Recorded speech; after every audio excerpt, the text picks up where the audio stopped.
Une semaine chargée en nouveautés, un peu plus que d'habitude. Et comme chaque semaine, je fais un choix, forcément incomplet, forcément biaisé. J'essaye de sélectionner les nouveautés les plus importantes pour vous, les builders, les développeurs, vous qui concevez, créez et gérez des applications ou des infrastructures sur AWS.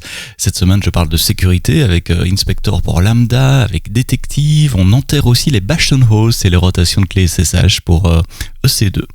Sécurité toujours avec CloudTrail Lake Dashboard, et puis il y a aussi un nouveau service qui permet de gérer vos permissions applicatives dans vos applications business.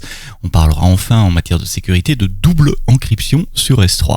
Je finirai avec une nouvelle API pour SQS, c'est un projet open source sympa autour des IA génératives pour migrer vos workloads Stable Diffusion vers EC2 et SageMaker. On détaille tout ça, c'est dans le podcast AWS en français. C'est parti, c'est maintenant.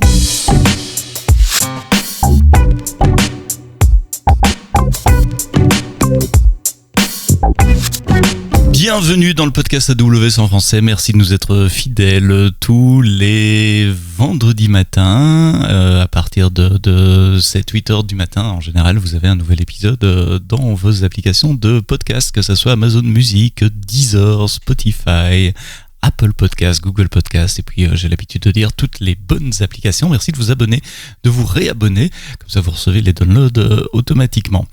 Petite annonce de service, on va un peu ralentir le rythme du podcast pendant les mois de juillet et d'août. Donc ceci, c'est le dernier épisode avec les What's New, les nouveautés qu'on fait une semaine sur deux. Vous allez conserver évidemment les épisodes avec nos invités, nos clients, nos partenaires qui expliquent les architectures et les choses super cool qu'ils construisent sur AWS, donc ça va continuer évidemment, mais les What's New une semaine sur deux prendront une petite pause en juillet et août et reviendront fin août. Je vous donnerai le catalogue, l'agenda des vacances tout à l'heure. Une semaine chargée en matière de sécurité parce qu'il y avait la conférence AWS Reinforce à Anaheim à côté de Los Angeles en Californie, donc beaucoup d'annonces liées à la sécurité, et comme il y en a beaucoup, je vous promets de pas trop parler, d'essayer de m'en tenir à mes 15-16 minutes maximum pour ce podcast What's New.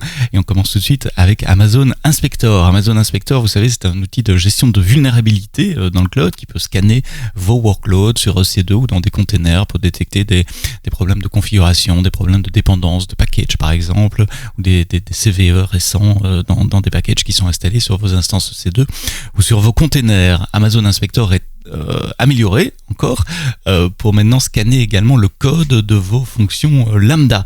Donc il peut aller regarder le code de vos fonctions lambda, des layers également, donc des couches dans lambda, et détecter des vulnérabilités comme des vulnérabilités d'injection, des data leaks, des problèmes de choix de cryptographie ou d'absence de cryptographie par exemple, basé sur les security best practices, et il remonte tout ça évidemment dans Amazon Inspector Console.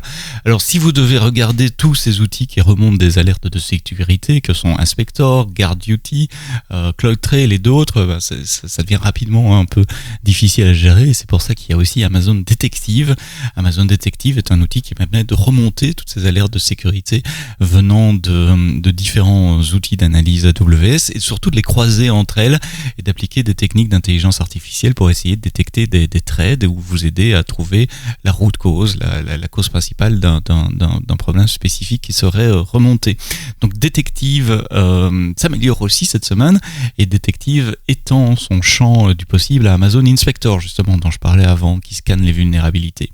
Donc Detective va automatiquement collecter les éléments remontés par Inspector, par GuardDuty, par d'autres services de sécurité comme le Security Hub, pour vous donner une vue générale de votre posture de sécurité, et surtout pour croiser, analyser et chercher la root cause, comme je l'ai dit avant. Donc deux nouveautés, Amazon Inspector qui étend ces checks de sécurité au code lambda, et Detective qui inclut maintenant les findings d'Inspector.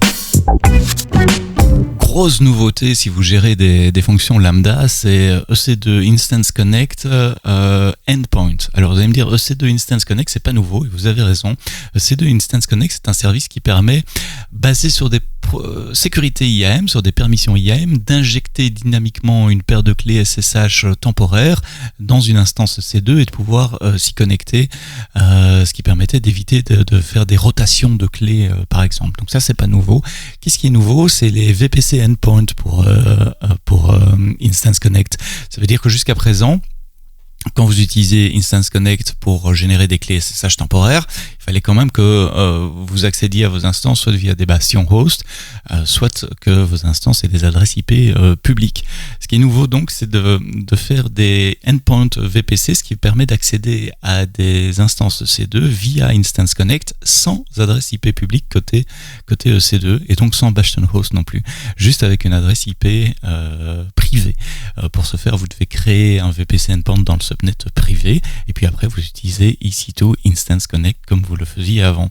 Donc la combinaison d'Instance Connect plus les private endpoints, ça vous permet de vous passer des bastion hosts. Vous n'avez plus de rotation de clés à assurer et vous ne devez plus maintenir des instances C2 qui ne servent que de jump host, de relais vers vos instances privées. Au revoir, bye bye les bastion hosts. Je vais pas faire une minute de silence parce que c'est un podcast et ça sera un peu dérangeant, mais l'idée y est. Alors quand j'ai tweeté et parlé de ça sur LinkedIn et les autres réseaux sociaux, vous êtes plusieurs à m'avoir dit ouais mais il y avait déjà moyen de le faire avec SSM, avec System Manager, et c'est vrai qu'avec System Manager vous pouvez aussi accéder à des instances privées de façon sécurisée. Mais SSM n'est pas SSH, donc c'est un moyen d'accéder à un terminal, certes, mais il y a tellement d'outils qui utilisent SSH. Je pense juste à SCP pour faire des copies de fichiers par exemple, et vous avez tellement de process et de workflows qui sont basés sur SSH, et c'est normal, SSH est là depuis plus de 20 ans, est robuste, est solide, que voilà, Instance Connect et les private endpoints, ça vous offre une alternative à SSM. SSM ne convient pas à tout le monde. Parfois, vous voulez continuer d'utiliser SSH et vous avez de très bonnes raisons de le faire. Donc maintenant, deux différents moyens d'accéder à vos instances C2 privées, soit SSM, soit Instance Connect. On a même ajouté quelque chose dans la ligne de commande AWS CLI, donc soyez sûr de mettre à jour votre ligne de commande. Si vous ec sur Mac ou sur Linux, vous tapez brew upgrade AWS CLI, et il y a une nouvelle commande qui s'appelle EC2-instance-connect. Donc vous tapez AWS EC2 Instance Connect SSH, et puis vous mettez juste l'instance ID, vous n'avez même pas à soucier des aspects DNS, et on fait un proxy sur la vraie commande OpenSSH en dessous, et c'est assez sympa. Ça marche pour les tunnels également. Je vous mets les liens évidemment vers le blog post qui explique tout ça dans les notes de ce podcast. Je vous ai dit que c'était chargé en matière de sécurité. Vous connaissez CloudTrail. CloudTrail est ce service qui permet d'auditer tous les appels d'API qui sont faits sur un compte AWS. Depuis janvier de l'année passée, janvier 2022, on avait lancé CloudTrail Lake, un data lake qui permet de collecter des CloudTrail, des trails de plusieurs comptes, plusieurs régions différentes, et surtout d'offrir une interface de query. Et c'est également, vous pouvez taper des queries pour faire des recherches dans CloudTrail. Il manquait quoi? Je vous le donne en mille. Il manquait de la visualisation. Et bien voilà que c'est là également. AWS CloudTrail maintenant Lake Dashboard. Donc vous allez dans la console AWS CloudTrail, dans la section Lake, maintenant il y a une section Dashboard. Vous devez activer le lake évidemment avant de pouvoir utiliser cela. Mais donc ça vous donne des dashboards de visualisation préconçus, vous ne devez même pas les créer vous-même. Il y a un overview, il y a un management event, il y a un S3 data event, et puis évidemment vous pouvez créer vos propres dashboards avec vos propres queries. Dernière annonce de sécurité pour la semaine, c'est dans un instant. Ah tiens non, j'ai dit dernière annonce, mais il y en a encore deux. Un nouveau service qui s'appelle Amazon Verified Permission. Il avait été annoncé en preview à reInvent l'année passée. Il est disponible globalement pour tout le monde.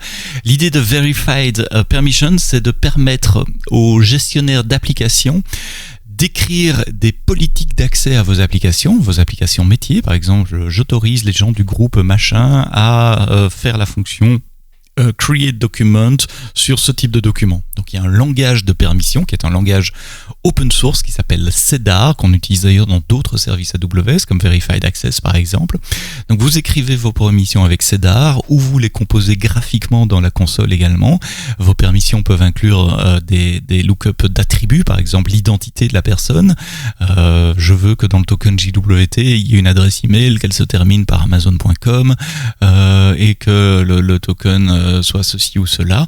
Donc vous pouvez définir des conditions sur des attributs de l'identité, les groupes par exemple.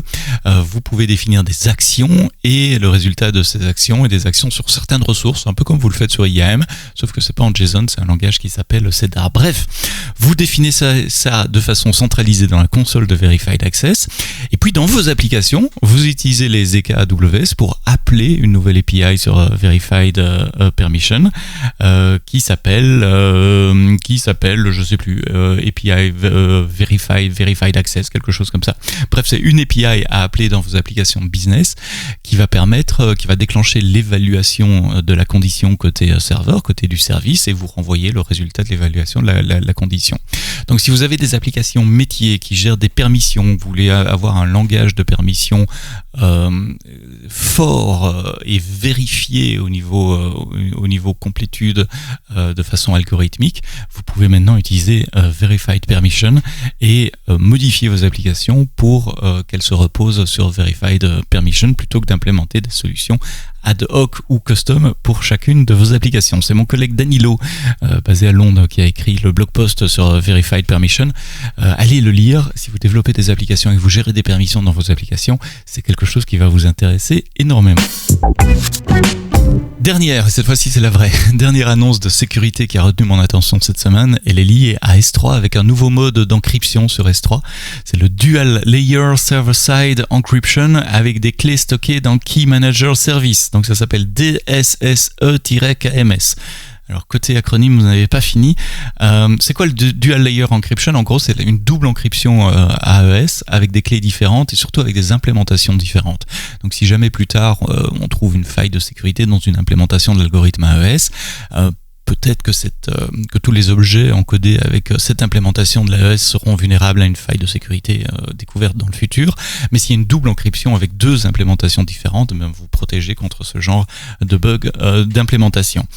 Pourquoi c'est nécessaire? C'est pour être conforme avec certaines réglementations. Et dans le blog post, on annonce notamment une réglementation de la NSA, National Security Agency, qui s'appelle CNSSP 15, qui permet aussi d'être compliant à FIPS et avec des standards de Capability Package DARCP version 5 pour la CNSA Encryption. Bref, si vous aimez les acronymes d'encryption, de sécurité et de compliance, vous serez ravis avec ce nouveau service DSSE KMS. Comment ça s'utilise? Très simplement, vous allez dans la console ou dans l'API et quand vous uploadez un nouvel objet, vous dites voilà, je veux qu'il soit encodé avec DSSE KMS.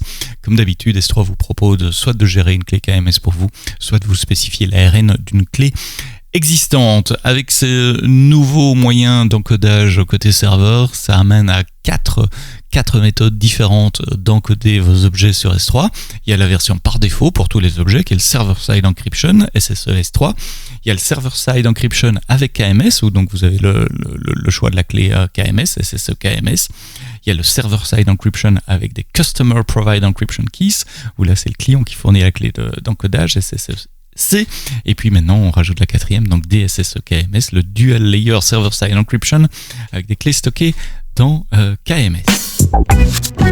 Une nouvelle API pour SQS et spécifiquement pour le moment pour SQS Dead Letter Queue. Une Dead Letter Queue dans le monde du message, c'est une file d'attente qui reçoit des messages qui ne peuvent pas être processés par la file d'attente principale, de manière à désengorger la file d'attente principale. Imaginez que vous avez une application qui bug, qui n'est pas capable de traiter un message ou qui time out quand elle traite un message, le message est remis dans la queue et donc il va être reprocessé ad infinitum par votre application tant que soit le message, soit de l'application n'est pas modifié.